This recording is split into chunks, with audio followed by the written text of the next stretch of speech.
بسم اللہ الرحمن الرحیم۔ رب کائنات نے اسلام آباد میں جمعہ کا خطبہ دینے کی توفیق عطا فرمائی۔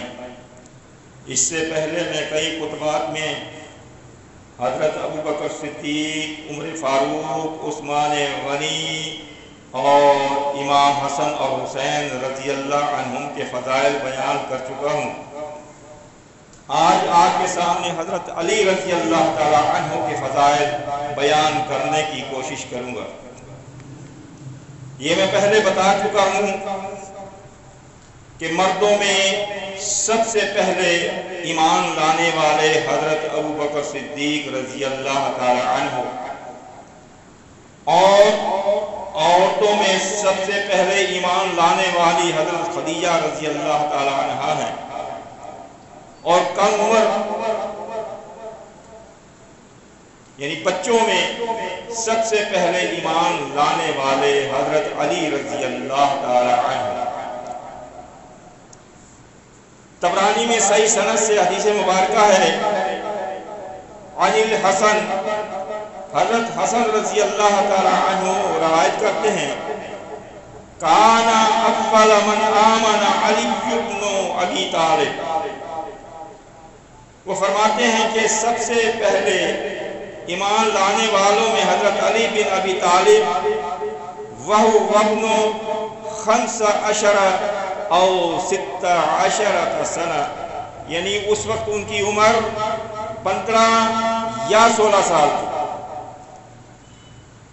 حضرت علی کم عمر والوں میں حضرت علی، مردوں میں بچے، اور بڑی عمر والوں میں ابوبکر صدیق، عورتوں میں حضرت خدیجہ، یہ سب سے پہلے ایمان لانے والوں میں شمار۔ ترمذی میں حدیث مبارکہ ہے صحیح سند سے، عن علی قال، حضرت علی رضی اللہ تعالیٰ عنہ سے روایت ہے، حضرت علی فرماتے ہیں کہ نبی صلی اللہ علیہ وسلم نے مجھ سے مخاطب ہوتے ہوئے فرمایا، انہو لا یحبک الا مؤمن، اے علی تم سے سوائے مومن کے اور کوئی محبت نہیں کرے گا، تم سے محبت کرنے والا ہی مومن ہوگا، اور جو تم سے محبت نہیں کرے گا وہ مومن نہیں ہوگا۔ ولا یبغض الا منافق، اور اے علی آپ سے بغض رکھنے والا، حسد رکھنے والا وہ منافق ہوگا۔ احمد میں صحیح سند سے حدیث مبارکہ ہے، حضرت ام سلمہ رضی اللہ تعالی عنہا فرماتی ہیں،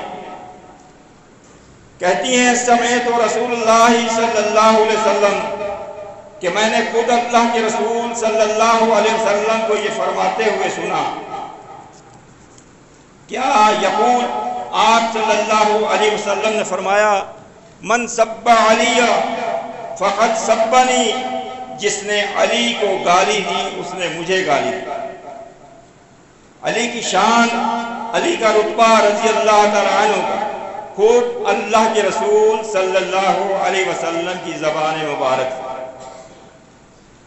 صحیح بخاری میں حدیث نمبر 2295 میں، عن عمرو بن شاس، حضرت عمرو بن شاس رضی اللہ تعالیٰ عنہ فرماتے ہیں، قال رسول اللہ صلی اللہ علیہ وسلم، من آذى علی فقد آذانی، جس نے علی کو تکلیف پہنچائی اس نے مجھے تکلیف پہنچائی۔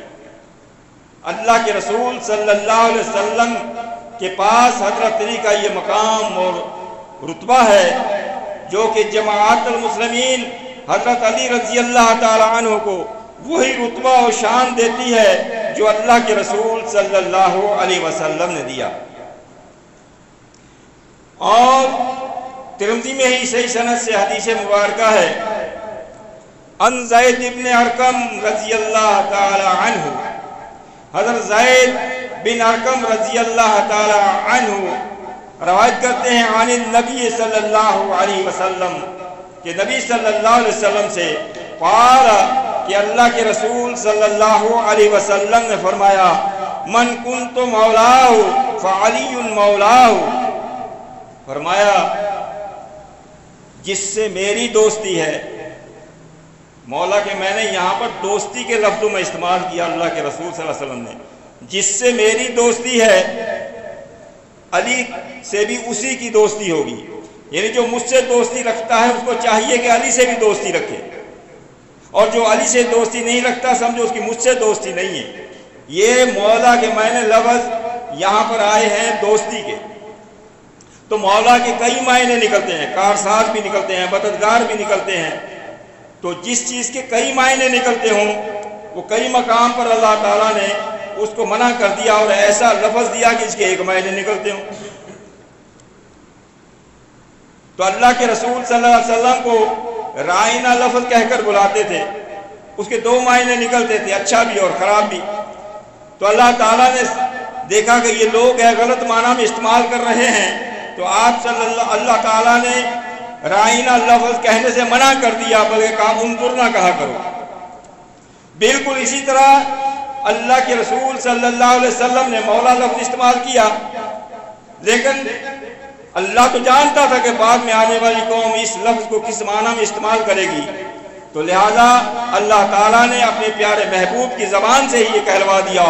صحیح مسلم میں حدیث مبارکہ, اس پر میں پہلے مکمل خطبہ دے چکا ہوں مولا پر, جس نے سننا چاہے وہ مجھ سے منگوا کر سن سکتا ہے.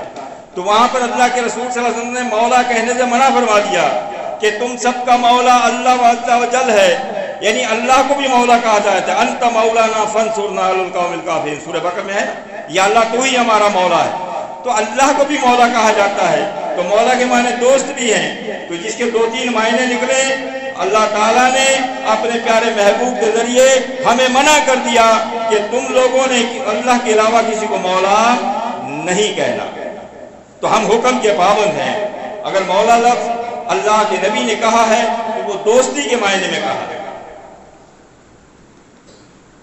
صحیح بخاری میں ہی حدیث مبارکہ ہے, خیبر کے دن آپ صلی اللہ علیہ وسلم نے اعلان فرمایا کہ آج میں ایسی ہستی کے ہاتھ میں جھنڈا دوں گا صبح کو کہ اللہ تعالیٰ جس سے اللہ بھی محبت کرتا ہے, جس سے اللہ کا رسول صلی اللہ علیہ وسلم بھی محبت کرتے ہیں, اور اللہ تعالیٰ ان کے ہاتھوں سے خیبر کو فتح فرمائے گا. تو وہ کون ہیں؟ صبح ہوئی, اعلان ہوا علی کہاں ہیں, بتایا گیا ان کی آنکھیں دکھ رہی ہیں. تو حکم ہوا کہ ان کو بلا کر لاؤ. حضرت علی کو لایا گیا. آپ صلی اللہ علیہ وسلم نے علی سے پوچھا کیا بات ہے؟ حضرت علی رضی اللہ تعالی عنہ نے عرض کیا اللہ کے رسول میری آنکھیں دکھ رہی ہیں. تو آپ صلی اللہ علیہ وسلم نے اپنا لعاب دہن مبارک انگلی سے حضرت علی کی آنکھوں میں ڈال دیا. آنکھوں میں لعاب دہن ڈلنا تھا, آنکھیں ایسے ٹھیک ہو گئی کہ گویا کہ کبھی دکھی ہی نہیں تھی. یعنی حضرت علی کو مشکل کشا کہنے والے ذرا غور کریں, یہ آنکھیں دکھ رہی ہیں, اس مشکل میں حضرت علی پھنسے ہوئے ہیں, کوئی نہیں نکال سکتا, جہاد میں شامل نہیں ہو سکتے, اس مشکل میں خود پھنسے ہوئے ہیں. تو آپ صلی اللہ علیہ وسلم نے جب اپنا لعاب دہن مبارک ان کی آنکھوں میں ڈالا تو اس مشکل سے حضرت علی کو آسانی ملی. تو ان لوگوں کو سوچنا چاہیے. اس کے علاوہ حضرت علی رضی اللہ تعالی عنہ اہل بیت میں بھی شمار ہیں, اہل بیت میں حضرت علی بھی شمار ہیں. یہ قرآن مجید میں انما یرید اللہ لیذھب عنکم الرجس اہل البیت, یہ جو آیت مبارکہ نازل ہوئی, ویطہرکم تطہیرا, سورہ احزاب کی آیت نمبر 33 جب یہ نازل ہوئی تو اللہ تعالیٰ نے فرمایا, اور یہ کن کے لیے نازل ہوئی؟ شروع میں الفاظ ہیں یا نساء النبی, یعنی نبی صلی اللہ علیہ وسلم کی بیویوں سے اللہ مخاطب ہے. نبی صلی اللہ علیہ وسلم کی بیویوں سے اللہ مخاطب ہے, اور ان سے مخاطب ہو کر اللہ تعالیٰ فرما رہا ہے اے نبی کی بیویوں, اللہ تعالیٰ نے ارادہ کر لیا ہے کہ تمہیں ہر قسم کے رجس یعنی ہر قسم کی جو ہے ناپاکی سے دور, آپ سے ہر قسم کی ناپاکی دور کر دے. کون سی؟ بدعت کی, شرک کی, گناہ کی, ان سب سے آپ کو پاک و صاف کر دے. جب یہ آیت نازل ہوئی تو ام سلمہ رضی اللہ تعالی عنہ فرماتی ہیں کہ آیت مبارکہ جب نازل ہوئی وہ میرے گھر پر تھے آپ صلی اللہ علیہ وسلم. تو حضرت رسول اللہ صلی اللہ علیہ وسلم نے یہ آیت تلاوت کر کے جب نازل ہوئی، پھر حضرت رسول اللہ صلی اللہ علیہ وسلم نے حضرت حسن، حضرت حسین، حضرت فاطمہ کو بلایا اور اپنی چادر ان کے اوپر ڈالی. پیچھے دیکھا کہ علی بھی پیچھے بیٹھے ہوئے ہیں. علی سے فرمایا علی آپ اس چادر میں شامل ہو جاؤ. اس چادر میں سب کو چھپانے کے بعد ثم قال، پھر اللہ کے رسول صلی اللہ علیہ وسلم نے فرمایا اللہم ہؤلاء اہل بیتی، یا اللہ یہ بھی میرے اہل بیت ہیں.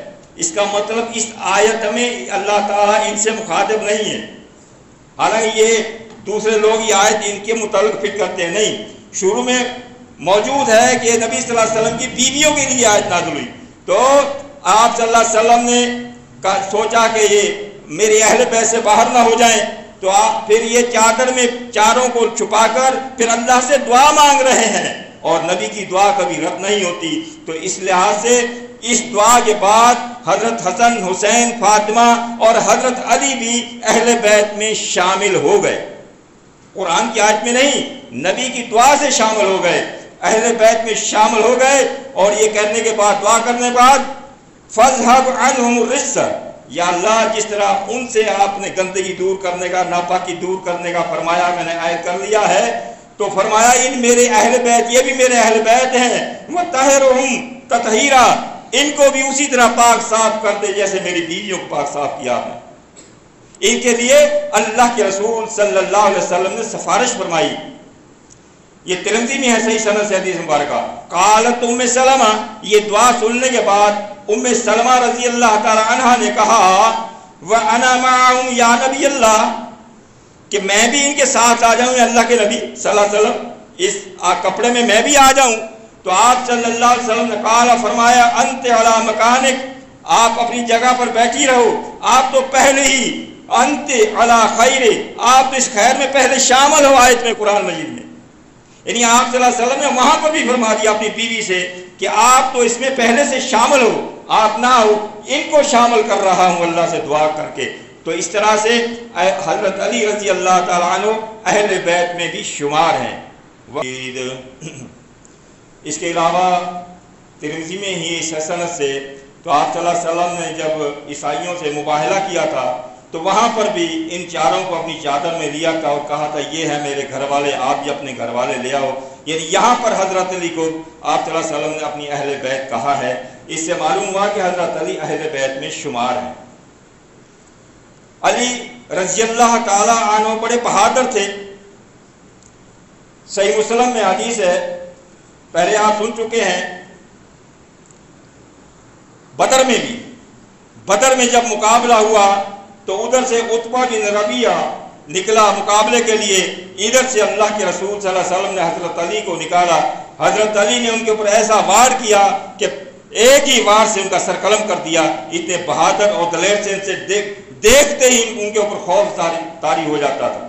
اور دوسرا صحیح مسلم میں ہے، خیبر کے دن جیسے ابھی آپ کو بتایا علی کی آنکھوں میں آپ صلی اللہ علیہ وسلم نے دہن ڈالا تو مشرکین کی طرف سے انہوں نے اپنا بڑا لڑاکا پہلوان مرحب کو نکالا کہ آپ مقابلے میں آئیں. مرحب نے میدان میں آ کر بڑا چیلنج کیا، میں یہ ہوں، میں وہ ہوں، اپنی تعریفیں کرنے لگا. لیکن ادھر سے جب اللہ کے رسول صلی اللہ علیہ وسلم نے حضرت علی کو میدان میں اتارا، حضرت علی نے کہا قال علی، علی کہنے لگے انا الذی سمتنی امی حیدر، اے مرحب سن لے، میں علی ہوں اور میرا نام میری ماں نے حیدر رکھا ہے. حیدر کہتے ہیں اس شیر کو اس کی آنکھوں سے ہی سامنے والا دیکھ کر ڈر جائے، جس کا روب اتنا وہ دیکھنے والے پر. کہنے اللہ نے کہتے ہیں، حضرت علی کہتا ہے میری ماں نے میرا نام حیدر رکھا ہے، آ میرے مقابلے میں. جب مقابلہ ہوا حضرت علی رضی اللہ تعالی عنہ نے پہلے ہی وار میں ان کی تلوار ان کے سر پر ماری اور ان کو قتل کر ڈالا. تو ایسے بہادر تھے، ان کا دیکھتے ہی ان کا روب پڑ جاتا تھا دشمن کے اوپر. حضرت علی بہادر بھی تھے. تبوک کے موقع پر صحیح مسلم میں ہے، آپ صلی اللہ علیہ وسلم نے حضرت علی کو پیچھے گھر میں چھوڑا کہ آپ گھر میں رہیں. تو حضرت علی رضی اللہ تعالی عنہ عرض کرنے لگے اللہ کے رسول میں پیچھے عورتوں اور بچوں میں رہوں، آپ سب جہاد کے لیے جا رہے ہو. تو رسول اللہ صلی اللہ علیہ وسلم نے فرمایا علی اے علی میرے نزدیک تمہارا وہی مقام ہے جو موسیٰ علیہ السلام کے نزدیک ہارون کا مقام تھا۔ اب وہ کیا تھا یہ سمجھنے کی بات، کہنے لگے سوائے اس کے کہ ہارون علیہ السلام کو تو نبوت نبی تھے، میرے پاس نبوت ختم ہے، نبی نہیں ہوا، لیکن جیسے موسیٰ علیہ السلام تھے وہ ہارون علیہ السلام کو اب گھر میں چھوڑ کر قوم کی طرف خود چلے گئے اللہ تعالیٰ سے وہ لینے، تو اسی طرح سے میں محمد صلی اللہ علیہ وسلم آپ کو چھوڑ کر جا رہا، موسیٰ علیہ السلام ہارون کو چھوڑ کر جا رہے تھے، میں آپ کو چھوڑ کر جا رہا ہوں، اور موسیٰ علیہ السلام کے دور میں ہارون ان کے گھر میں گھر والوں کے پاس رہے تھے، اور میرے ہوتے ہوئے آپ گھر والوں کے پاس رہ رہے ہو۔ اور اس کے علاوہ یہ بھی ایک ہے کہ موسیٰ علیہ السلام کے ہارون علیہ السلام موسیٰ علیہ السلام کے چچا دار بھائی تھے، تو حضرت علی بھی رسول اللہ صلی اللہ علیہ وسلم کے چچا دار بھائی تھے، تو یہ تشبیہ دیتے ہوئے آپ صلی اللہ علیہ وسلم فرمایا وہی مقام ہے جو ان کا تھا وہی ہمارا ہے، سوائے نبوت کے، نبوت تو ملی نہیں بعد میں، تو یہ مقام ہے ان کا۔ ترمذی میں ہی صحیح سند سے حدیث حسن سند سے حدیث مبارکہ ہے، حضرت علی رضی اللہ تعالی عنہ نے ایک شخص کو اپنے مشرک والدین کے لیے دعا مانگتے ہوئے دیکھا، ایک مسلم کو مشرک والدین کے لیے دعا مانگتے ہوئے دیکھا، تو حضرت علی نے اس کو منع کیا، مشرک کے لیے دعا مانگ رہے ہو؟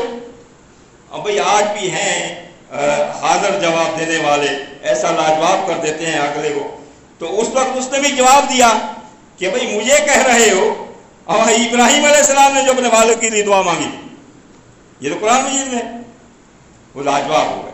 حضرت علی آئے، اللہ کے رسول صلی اللہ علیہ وسلم کی خدمت میں حاضر ہوئے، سارا قصہ سنایا، تو اللہ کے رسول کو جب یہ قصہ سنایا تو پھر اللہ تعالیٰ نے سورہ توبہ کی یہ آیت نازل فرما دی، ما کان للنبی والذین آمنوا ان یستغفروا للمشرکین۔ تو حضرت علی کی شکایت پر اللہ نے قرآن نازل کر دیا، اللہ نے آرڈر دے دیا کہ آج کے بعد نہ نبی کے لیے اور نہ ایمان والوں کے لیے یہ جائز ہے کہ مشرکین کے لیے دعا کریں، تو یہ اللہ نے قرآن کے ذریعے منع کر دیا۔ ابن ماجہ میں ہے صحیح سند کے ساتھ عن انس بن مالک رضی اللہ تعالیٰ عنہ فرماتے ہیں ان رسول اللہ صلی اللہ علیہ وسلم کے بے شک رسول اللہ صلی اللہ علیہ وسلم نے قال فرمایا ارحم امتی بے امتی ابو بکر۔ یہ کچھ لوگ ہیں جن کی فضیلتیں اللہ کے رسول صلی اللہ علیہ وسلم بیان فرمائی، فرمایا میری امت پر سب سے زیادہ رحم کرنے والے ابو بکر صدیق رضی اللہ تعالی عنہ، اور فرمایا وَأَشَدُّهُمْ فِي دِينِ اللَّهِ عمر، اور اللہ کے دین پر سب سے زیادہ سخت شد کے ساتھ عمل کرنے اور کروانے والے حضرت عمر رضی اللہ تعالیٰ عنہ، بے شک وہ سخت ہے عمل کرنے میں بھی کروانے میں بھی۔ اور وَأَصْدَقُهُمْ حَيَاءً عثمان، اور سب سے زیادہ میری امت میں جو حیا والے ہیں، حیا اور شرم جن کے اندر سب سے زیادہ ہے وہ عثمان رضی اللہ تعالی عنہ ہیں۔ اور فرمایا وَأَقْضَاهُمْ علی بن ابی طالب، اور سب سے اچھا فیصلہ کرنے والے علی رضی اللہ تعالی عنہ ہیں، یہ سب سے اچھا فیصلہ کرنے والے علی ہیں۔ وَأَقْرَأَهُمْ لِكِتَابِ اللَّهِ اُبَيّ بن کعب، اور قرآن مجید کی سب سے اچھی تلاوت کرنے والے ابی بن کعب رضی اللہ تعالی عنہ ہیں۔ اور فرمایا وَعَالَمُهُمْ بِالْحَلَالِ وَالْحَرَامِ، اور حلال و حرام کا سب سے زیادہ علم رکھنے والے معاذ بن جبل ہیں۔ اور فرمایا وَأَقْرَضُهُمْ زید بن ثابت، اور وراثت کے معاملے میں سب سے زیادہ علم رکھنے والے جو ہیں وہ زید بن ثابت رضی اللہ تعالی عنہ ہیں۔ اس کا حضرت علی کی اس میں فضیلت آئی کہ یہ سب سے زیادہ اچھا انصاف کرنے والے تھے۔ حضرت انس ہی فرماتے ہیں رضی اللہ تعالی عنہ، قال رسول اللہ صلی اللہ علیہ وسلم، یہ حاکم میں حسن سند کے ساتھ حدیث، کہ اللہ کے رسول صلی اللہ علیہ وسلم نے فرمایا ان الجنت بے شک جنت جو ہے لتشتاق الی ثلاثہ، 3 شخص ایسے ہیں جن کی جنت بھی مشتاق ہے، یعنی آرزو کرتی ہے یہ آئیں میرے اندر آئیں، ان کی تمنا ہے، جنت کی تمنا، جنت کی آرزو ہے۔ وہ کون سے ہیں؟ ایک تو ہے علی رضی اللہ تعالیٰ عنہ، دوسرے عمار رضی اللہ تعالیٰ عنہ، تیسرے سلمان بن فارسی رضی اللہ تعالیٰ۔ ان کے وہ شان، وہ رتبے، اللہ اکبر کبیرہ۔ عن البراء ابن عازب رضی اللہ تعالیٰ، براء بن عازب فرماتے ہیں قالا کہ اللہ کے رسول، وہ کہتے ہیں قالا کہتے ہیں اقبلنا مع رسول اللہ صلی اللہ علیہ وسلم، کیا ہم اللہ کے رسول صلی اللہ علیہ وسلم کے ساتھ فی حجت ہلتی، حج جو آخری حج آپ نے کیا اس میں سفر میں، آپ حجت الوداع میں آپ صلی اللہ علیہ وسلم کے ساتھ ہم شریک تھے اور سفر کر رہے تھے۔ فنزل فی بعض الطریق، اور آپ صلی اللہ علیہ وسلم ایک مقام پر ٹھہرے، ایک جگہ پر ٹھہرے۔ فامر الصلاۃ جامعۃ، پھر سب لوگوں کو جمع ہونے کا حکم دیا کہ اکٹھے ہو جاؤ، سب لوگ اکٹھے ہو گئے۔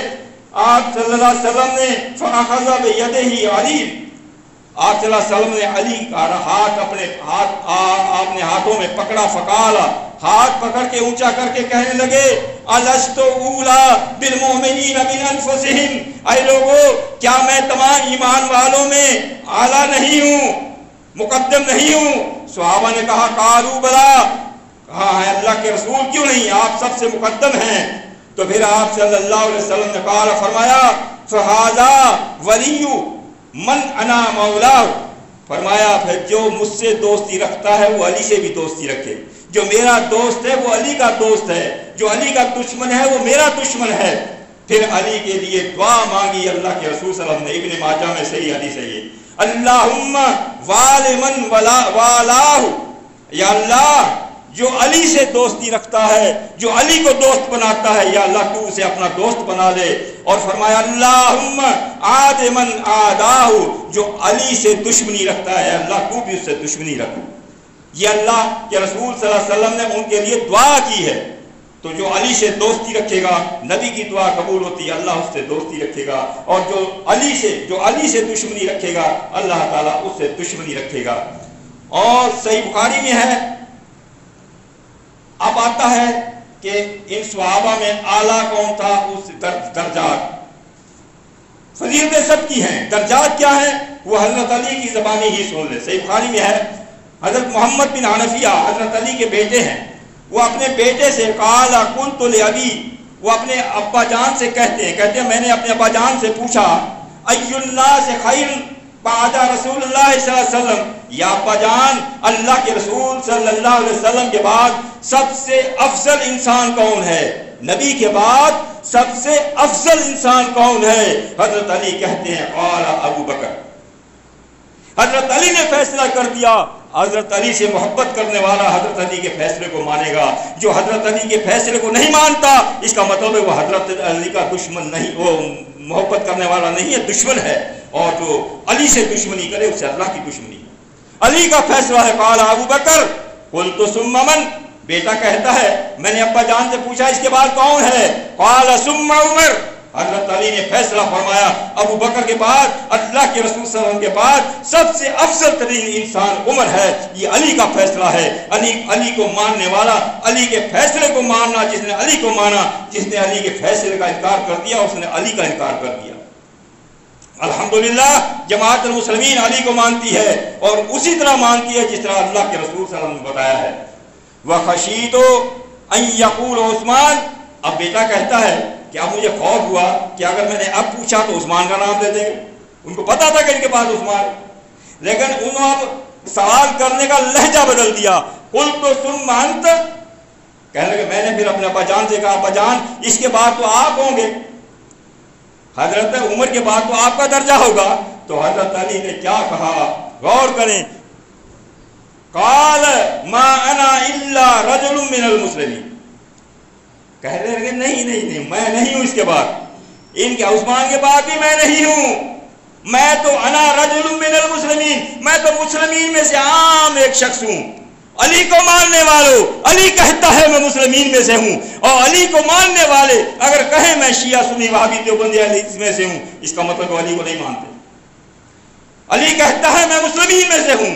الحمدللہ جماعت المسلمین والے بھی یہی کہتے ہیں جب کوئی پوچھتا ہے کہ میں مسلمین میں سے ہوں. اللہ تعالی ہم سب کو علی رضی اللہ تعالیٰ عنہ کی شان اللہ اس کے رسول نے بتائی ہے وہی شان سمجھنے کی توفیق عطا فرمائے. اور حضرت علی کے جو ہے جو اللہ کے رسول صلی اللہ علیہ وسلم کی سنت پر عمل کیا ہے ہم بھی ایسے ہی ان کے عمل کریں. علی کو اسی طرح مانیں جس طرح اللہ کے رسول نے بتایا ہے. یہی دین حق ہے اور یہی دین حق جماعت المسلمین تمام فرقوں کو پیش کر رہی ہے. اللہ تعالی ہمیں حق سمجھ کر اس کو قبول کرنے، اس پر عمل کرنے اور اس کی تبلیغ کرنے کی توفیق عطا فرمائے.